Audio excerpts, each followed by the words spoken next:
Somehow I don't think you will. Well, I'm working on it, but last month, everything went down. It was the month of July, everything went down. Commodities went down, oil went down, gold went down, stocks went down, bonds went down, the dollar went down.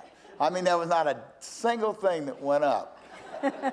Well, except that's not good. You know, almost always, you know, if this goes up, that goes down. You know, it's kind of like a yo-yo, you know. Yeah. But, you know, things are so bad out there that everything went down. Yeah. Who do you blame? Well, when I shave in the mirror, it's hard to blame. You know, I don't blame myself as much as I do other people. I'm just being honest. I'm just being honest because I think I'm pretty damn smart.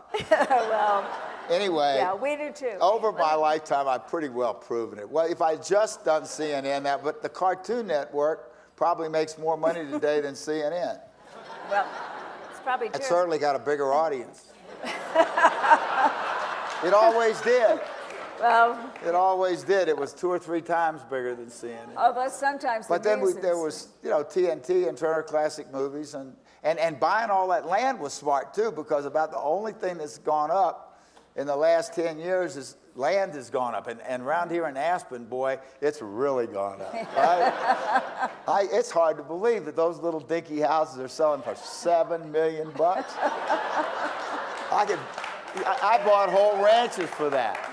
So, but they're not in Aspen. Too expensive for me. You won't be adding an Aspen ranch to the list. No, I will not. But, you know, well, you'd make a good resident of Aspen. But you talked about the market, so let's go back to the renewable energy discussion. And one thing that seems to be driving it a bit now is you have people like Pickens, and then you have people like John Doerr, an Aspen resident, who says it's the mother of all markets, renewable energy. I think it is too. $6 trillion industry. I think it is too. I think that's where the next great fortune is going to be made, and I can't think of anywhere else that has even a fraction of the potential. So that's where I want to be. So the people who are in this audience are already committed to doing whatever they can do. So what do they invest in? I mean, specifically, what do you think is the best bet? It's not easy because, first of all, we don't have a level playing field. The energy bill, which was not really that great, but it was better than nothing, did not get passed.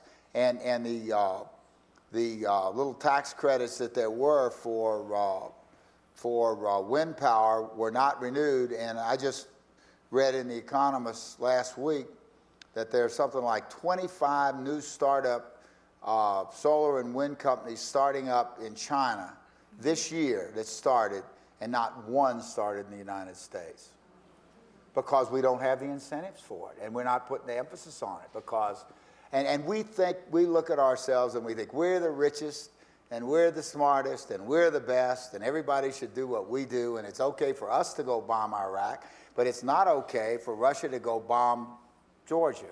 And I get this, I have a real soft spot in my heart for Georgia, you understand, because I get it mixed up.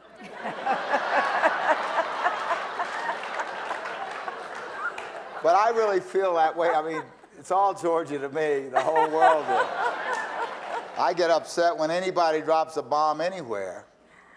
But, you know, people are watching you, Ted, to see where you put your money, because you've always put your money where your mouth and message was. You know, you've always said, this is what I care about. I just told you, I put a substantial amount in solar power, but it's hard to find. It's hard to find good investments, and they are pretty marginal too right now. You've got to be betting on the future if you bet on clean energy, because we don't have the incentive. We're still incentivizing the fossil fuel industry, and because they've got lots of money and they contribute a lot to politics, just like we're at the mercy of the military-industrial complex. They get $500 billion a year.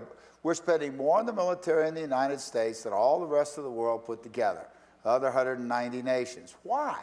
Who's the enemy? And are they that serious? We're outspending Russia 20 to 1. We're outspending China 20 to 1. And the military-industrial complex is constantly saying, you know, they're building submarines in China. They're building, you know, tanks in Russia. Well, you know, they're not building hardly any compared to us. You know, we're outspending them 20 to 1. And then we can't even win in a third world country or two of them when we do get out there against a country that doesn't even have a Pentagon. They don't have any generals. I mean, who are their generals? Who are their leaders? I mean, you know, we've got a hierarchy and medals and all these buttons and, you know, fancy medals and, you know, awards and everything, and we can't even win in Afghanistan.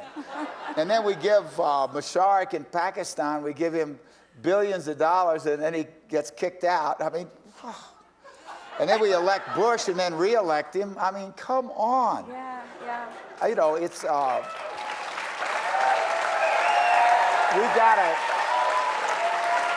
gotta stop. We've got to stop doing the dumb things and start doing the smart things. You know, that sounds like a really good political slogan.